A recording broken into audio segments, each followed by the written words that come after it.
Hey, this is Rob Anspach, and welcome to another edition of E-Heroes. Today's E-Hero is the Queen of Visibility, Juliette Stapleton.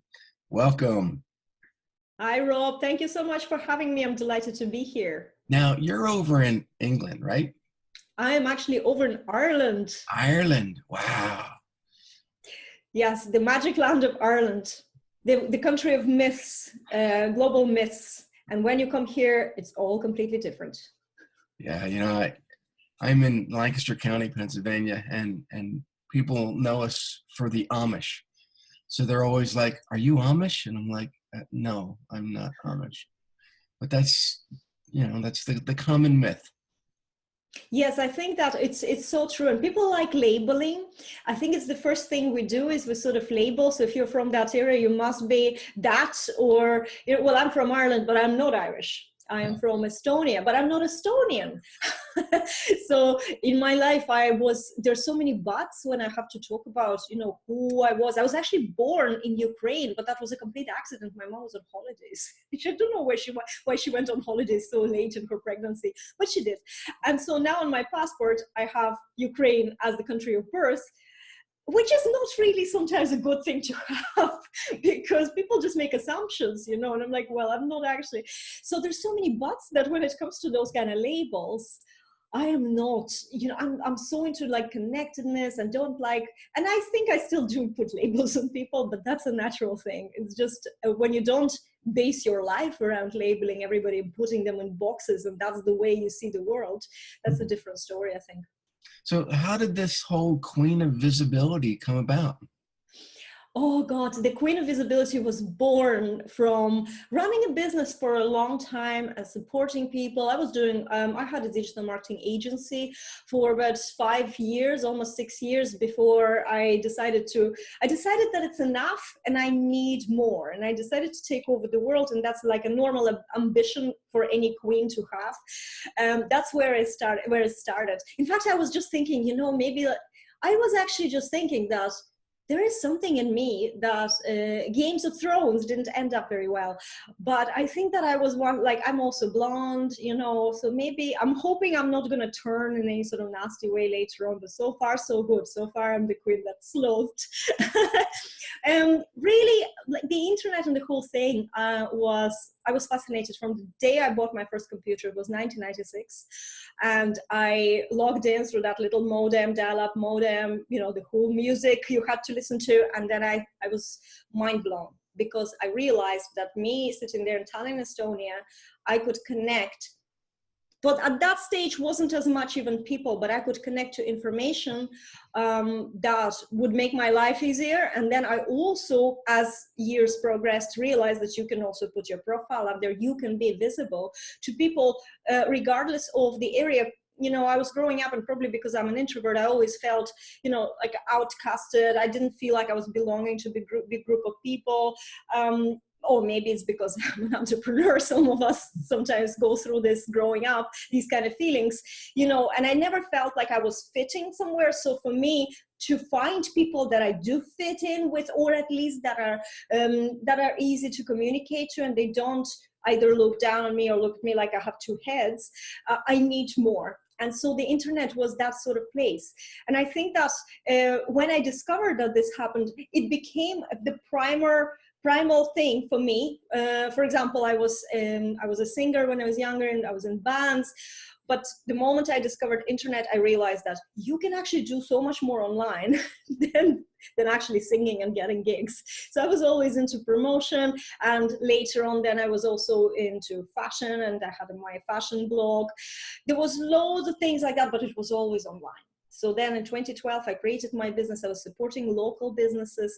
And after 5 years working with local businesses, I realized that it's a different thing when you want to reach people globally, or you just want a few people to come into your local business, and it's a different mentality. And my own mentality was so much, I would say, bigger than that. You know, it wasn't about transactions. It wasn't even about building business in terms of building your income and revenue. It was much more about who do you connect and how fulfilled you feel while you're also getting your revenue. And, you know, I really didn't want to spend my life like a glorified employee who comes home and resents everything in their lives. And I felt for the whole 5 years of my business, that's how I felt. So one day in 2017, I woke up and I said, no, I don't have any control in my life. I need to do something spectacular. And I somehow intuitively, I knew that social media, it will be online. Social media is the way to go. I wasn't massively active before that. I'm a very private person. I mentioned I'm an introvert. You know, it's not really about connecting to strangers. Well, it wasn't. And then it became a necessity. And as someone who is strategic when it comes to making your dreams come true, I started being very active online. I started on Facebook, particularly because I thought, and I still think, that this is the best platform to really create relationships and, you know, inspire people, empower people, show who you are. We have so many different types of content we can produce. Then live video came into our lives as well. You know, so in 2017, we already had live video. So I did a live video challenge, came out of my shell.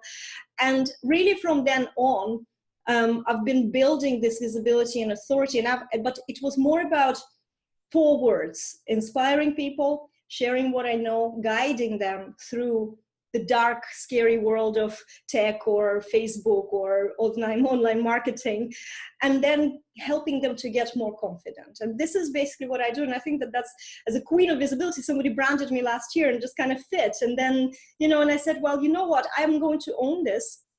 It can be naff or it could be really good. It can go 2 ways. But if you own it and if you really, those 4 words really fit into what a good queen would do for her people.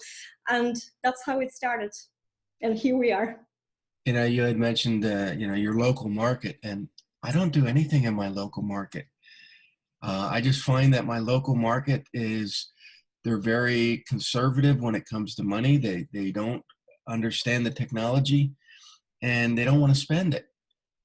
And so, yeah. you know, to grow my business, I thought, you know, great. I do all this great stuff for my clients. I help them with their authority. I help them with their, you know, their marketing, their videos, and their social. And there's no way that I can convince all these local people to spend their money with me. So all my clients are global. I mean, they're all over the United States, Canada, and Europe. And these are people that have the money, that want to know more. They want to be able to promote themselves. And I think that's the problem with a lot of entrepreneurs. They think that they have to stay in that local market. They need to stay in their own lane. And it's not always the case with the internet. I agree. And I think, you know, this was the reason why after 5 years, I still didn't feel like I'm running my business, because it's the way I was treated as well by the local entrepreneurs who don't understand so most of them, if not all of them, weren't even on Facebook, and I was running their Facebook pages. So for them, my level, if anything, they didn't see me as expert because they didn't understand at all what it is that I'm expert in. You know, everything was viewed with suspicion, and that's a very unpleasant way of communicating. It's like you're trying to convince somebody all the time that this is the way that it should be, and this is how it is. And also, social media is not really a sales channel. It's first PR and relationships building channels that will result in sales. So it's not direct, like you put a post and straight away you have a transaction coming in. But that's the impression that a lot of local businesses have. And they also think sometimes that having an online presence is like a silver bullet for lack of clients in their area, in their actual premises, whether they are service providers, where they are in health and wellness industry, or shops or restaurants. But having a website online, like a lot of people say, let's just put a website and we'll sell products that don't sell in the shop, we'll sell them online. And this is just, it couldn't be further from the truth. How you create businesses online, they are even more difficult than offline businesses, because you have to do a lot of showing up to show your face to those people. Locally, it's much easier, because if you go after work to your local pub and you chat to a few people, and then you start saying, yeah, and I have this shop opening up, already a few people know about you and they know you, because people like working with people. So first you start with people you know, and then you expand, right? But this is the mentality, and it is very sad, because the potential that they could have, and I've seen that, and I've done that. I was supporting a local restaurant. It was already a popular restaurant, but they didn't have any Facebook presence. Then we've built the page up to, and that was in 2012 to 2013. So we organically built a page from 1,000 likes to 5,000 likes. They were all real people, constantly engaging. We had massive engagement. I have never seen anything like that on the page, and especially going forwards. But then Facebook, of course, it's limited the organic reach. So by 2015, that wouldn't have been possible, just simply because people didn't see the posts. But it's possible to create relationships. So through Facebook, then we were able to create those relationships, have chats. People then, so they would come into the restaurant and they'd have chats with staff. That was the big selling point, the staff. And then the same thing was happening online, and it just created so much return business. Our sales on the lowest of the months, which is January, they went 15% the next year, the year when we started focusing on Facebook. Return customers came in even on the quietest times. So this is something that there is a potential in this. And yes, these days, today, you can't just create a Facebook page and organically, without spending money, create those kind of relationships. It's so hard, because there's such a limit on who sees the posts, But I don't do things traditionally, and I just decided to use my personal profile. Yes, you cannot use it for commercial gain, but that's okay, because I clearly see that before you get commercial gain from anything, you need to build relationships. That's what we are doing on our personal profile, and that's my whole thing. That's how I built my whole business. I'm still not using ads. My business page is literally a brochure where I post my best content that's already been tested on my personal profile. I don't use ads just yet, but I am in the state of business where I should be using ads now to scale even more. But so far it's really worked, but it worked through a lot of effort, a lot of showing up, and spending literally 90% of my time on my marketing, my content, showing up, doing interviews, building my authority, communicating with people, and then 10% on client delivery. And it really did work. I was actually watching one of your videos, and I think that's very important that, the listeners learn how to do videos, because those live videos are your calling card. It's giving the ability to build your authority without spending a lot of money on ads. People get to know you, they get to trust you, they get to learn your personality. And, your videos don't have to be perfect. People like that you're making mistakes and you're stumbling and stammering, but it's you, it's real.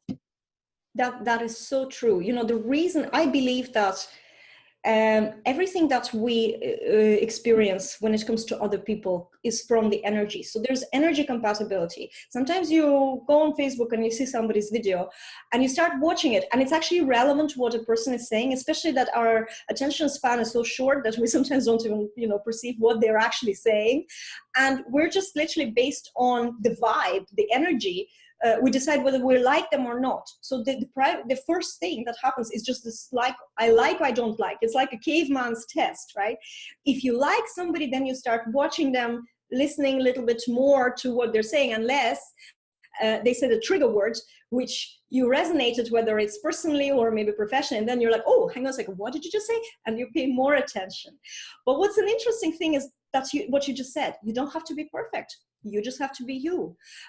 Fluency in talking, knowing what to say, being able to just switch on, and just go on, that comes with practice. It took me a year. I remember last year, I realized one day that I just spoke for 10 minutes. I didn't have bullet points. I didn't have anything. I didn't have to think. I didn't have many kind of, pauses. It was just flowing out of me. But it took me a year from the very first live video that I did. So it's like learning a language in a way. Fluency comes with practice, but people can see you, and people relate so much to us when we're a little bit less perfect and a little bit more vulnerable. When I say vulnerable, I don't mean, crying and, showing that kind of vulnerability. I'm talking about just being yourself. My biggest curse is that I get blank minds on my lives. I can be building up a point, and it might even happen on this interview, actually. I build up a point, I build it up. I am supposed to make such a huge point, and then I completely forget what I was going to say. And this is something that, it's like Juliette Stapleton effect. But you know what? That doesn't stop me, because when that happened very, very first time, I had a few people live, and I saw this, my laughing faces, and somebody said, that was the best video I've ever seen. And that made me think that actually, because it was funny, and I do believe that we attract people who are compatible. So for me, humor is huge in my life. That's how I cope with life. So I attract people who appreciate humor too. And that's a good thing. So next time when I mess up, that's okay. As long as I don't get weird about it, or switch off the video or something, that's not good. But if we were all sitting in the same room and all of a sudden I had a blank mind, or or started coughing, or something happened to me, everybody would just be saying, are you okay? Did I go? So they wouldn't actually hate me, or the earth wouldn't come apart and swallow me just because this happened. So I think that this is important to remember. Yes, it's a new thing, and it feels awkward, and anything new always feels scary, and you have to talk to a piece of plastic instead of talking to a real person. But I do believe that feeling that energy and showing your energy on video is very close to being in the same room, very, very close. Mm-hmm. And as someone, I operate on energies, I'm very empathic. So I really, really believe that it works, because that's how I get into, I follow people based on their energy and nothing else really, and that's how I buy, by the way. I like that you said the Juliette Stapleton effect. That's kind of funny. It should go viral, because it's just too funny. You made a statement on your Facebook. It says 62% of people are more interested in your product offer after seeing it on Facebook story. And there's a lot of people that still aren't using Facebook story. No, and I will tell you a big secret, which I tell everybody anyway, so it's not really a big secret. I'm not an early adopter. So I talk about internet and I talk about showing up. I wasn't the first one who started doing live videos. I wasn't the first one who started using stories. I still don't think I use stories enough. Anything new takes me ages to learn. I'm a late adopter. I'm very lucky because my clients and my students are very late adopters. So I'm the one who, I have time to learn, and then there's still going to be people that I need to explain this to. But stories are very important. And in 2019, Facebook is about to change. It's already, I'm not sure about you in the States, but maybe you already have a new look for your Facebook. It changes so often, though. It's just sometimes I'm like, okay. There is a complete revamp. And maybe you don't just judge. The mobile just changed a little bit ago, and it looks weird, but we have a similar change coming up now to our desktop apps, where we're not going to see the blue bar on top anymore. We're going to have much more clear space. Some things are changing. Notifications. Oh, this is the biggest thing. And actually, I had one student today who got freaked out. Notifications is going to have its own page, where on one side we will see notifications like we see them now, and on the other side, the moment you click on the notification, the post will appear. So it makes it easier for us to interact with the post rather than waiting until the page loads, and it can be so long. So that's good. But if a student of mine who did a live video in a private group, and she obviously has this new version already, and she saw notification, clicked on it, and all of a sudden she's freaking out. She thinks everybody can see this video. Mm-hmm. But I actually think that there's new things coming up. So I'm just saying this to you guys, if you're listening to this, that if you have got a new version that's very kind of clean, and the Facebook logo is different, and and you see these notifications, things are like, where you posted that video or that post, that's where it is. Don't freak out. It's a good thing. We're getting like a little bit upgrade on how we're doing. But let's go back to stories. Stories is going to be huge. Now there is a debate. Are we even going to have a news feed on Facebook or not? Nobody knows. So let's not, it's, honestly speaking, nobody knows. Even Mary Smith, who knows always everything about Facebook. But what we do know is that Facebook definitely is going towards that kind of content that will disappear within 24 hours, which means it's like stories. And also they want us to do more interactive content, and stories with all the emojis and little things, and you can do the video and you can put loads of stickers. They're very interactive, as far as Facebook is concerned. So yes, of course, what I would suggest is if you're not using stories, or if you don't even know what stories are, Google it first, have a look, have a read through some articles, but try and use them. Yes, it's going to be awkward. Yes, it's going to be, it's really, for me still, I'm not natural with stories. I'm very natural with writing long posts and doing videos, but definitely not with stories. I forget about using them.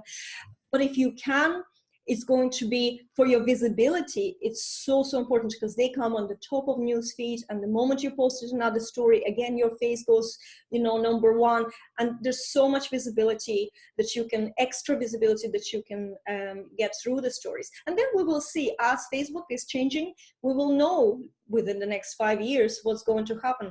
It's not gonna, Facebook is not going away 100%. It's just going to change, and we just need to adapt. I'm sure that it's going to be still a brilliant platform to connect to people. Mm-hmm. Well, over the last 10 years, Facebook has changed a lot. And it's not the same that it was when it first started. But beyond Facebook, what is your next favorite social media? Honestly, I don't use any.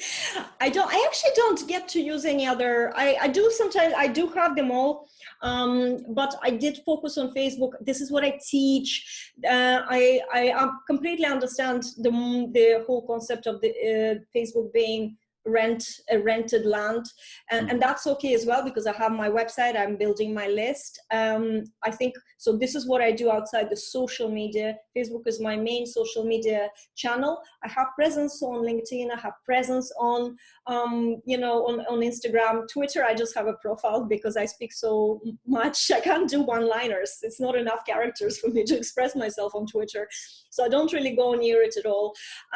But my main thing is Facebook. That's where my ideal client is. So what I do is I'm active there. That's where I connect. That's where I talk to people. Chat, Messenger is very important. But I collect emails, so I have my email list, so I can send them emails. I also have a membership site, Empowered Visibility Tribe, and that's a separate, we're still hanging out on Facebook, but we will see how Facebook goes. If we need to migrate to another platform to just have that kind of real close community, whether it's WhatsApp or some other channel, we will do that. But that's, so you have to always think about having connections with these people outside your main platform. But the truth is that if they are, like in my case, everybody is on Facebook, and everything that we talk about is Facebook.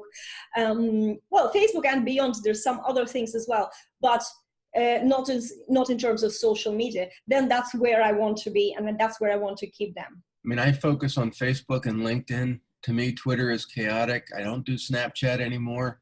I sometimes do Instagram. But the problem with some of these networks like Instagram, they require you to use all these hashtags.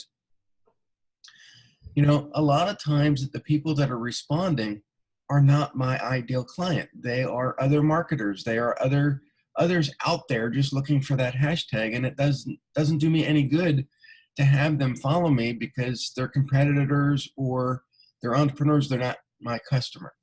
That is a very good point. I think the reason why I'm not very active on Instagram is, first of all, my clients are not on Instagram. My ideal client is so non-techie, and Facebook is where most of people who are not very techie are, because, they wouldn't even understand what, I don't really honestly know. And I'm very transparent about it because I'm not an Instagram expert. I've never been active on Instagram. I don't know much about how the hashtags work. I do know enough for me to understand it, but I never used it. I never had to explore it, because I do believe on focus on one thing principle, but also because I grew my business without I grew from this room.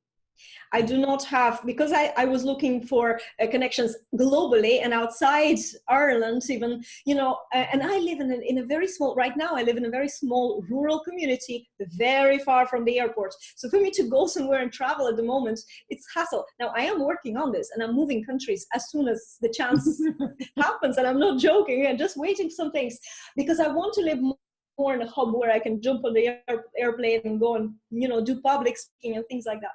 But I don't think for the Instagram, the background that I have, which I love, but on every picture having that background is just going to be boring. That's why I'm not, Instagram is a visual thing. You need to be out and about and take photographs, and so that's the reason really. So I'm thinking, well, if I move, and I'm planning to move back to Estonia, and Tallinn looks like a fairy tale city. I'll have so much backdrop there that I can really go nuts with Instagram. But then again, my ideal client is not on Instagram, so why would I spend all that effort? Right. You need to look. It doesn't matter what you like. It doesn't matter what wherever your place, but where are your ideal clients? If your ideal clients are in this pub there on the right hand side, don't go to the pub on the left hand side. Yeah, and I think that's what makes you the queen of visibility. You know where you need to be to make the biggest impact. It's the saddest thing, but I always thought I'm so intuitive in life and business. And this morning I realized I'm so strategic. It can't be more strategic. Everything I do is strategic and tactical. So yes, I probably am because of that. It's everything I see, I straight away think, how can I use this? And, why is this? And, why would I spend? I'm also very protective about my time. And this brings me to, the concept of, for 6 years or 5 years, I had business and I felt like I'm a glorified employee. I was treated like one. I was on retainer packages, so I didn't really, money came in every week or whatever. It was just this handy existence where you don't take control and you're like a vagabond in the wind. It wasn't great. Whereas now, now this is the mind block happened. What was I saying before that? Juliette Stapleton thing now just happened. Mm-hmm. Help me out. What was I saying before I started talking about the Irish? There was a big point I was going to be. Oh yes, now I have and this is exactly what happens. This just happened. I'm so glad. So what I was going to say is, you have to build your business around your dreams. That was the point. Mm-hmm. So when I was stuck and I was feeling, not in control, I was doing anything, taking any clients that I could just for the money, for the earnings, but I wasn't thinking about what sort of people they are. Am I enjoying being around them? Do I agree with what they say about, life and other people? So I ended up with people who were racists, I'm a huge animal lover, and I worked with people who had a hunting store. That's really against my beliefs, but I never thought about, these kind of things. But then what happened when I started being visible myself online, I realized that unless I design everything around the life of my dreams, and what is the life of my dreams? It is being flexible in time. And so if I feel like it, I don't have to be somewhere, and I can just take my husband and go for a coffee, which is our favorite little thing that we do, right? So going with my husband for a coffee is the ultimate goal at any time, ultimate goal of me creating whatever I'm creating, spending 90% of my time on visibility and marketing and all the efforts. And it takes time, and it's not a microwavable process. So it takes a long time to achieve. So for me with time, if anything takes too much of my time, I protect it. Mm-hmm. And it's so important. I just thought I'll make that point. Well, we're kind of running out of time. So what I would like, I want you to share with the audience your website or any way that they can get in contact with you, because I think that they need to reach out to you for more information. It's great listening to you. I think you got a lot of great information. And, I think that they just need to become friends with you. Brilliant. Actually, that's where you can start, although I am hitting my 5,000 friends limit on Facebook, but you can always follow me. My personal profile is the best place to connect with me. So just look for Juliette Stapleton on the Queen of Visibility on Facebook, and I'm definitely going to come up. There's a Facebook page as well. As I said, I don't really use it that strategically, but you can like it. But if you wanted to visit my website, and everything is there, you can go to juliettestapleton.com. That is awesome. And I want to thank everyone for listening. Join us for future eHeroes podcasts and videos. This is Rob Anspach with Juliette Stapleton, saying adios.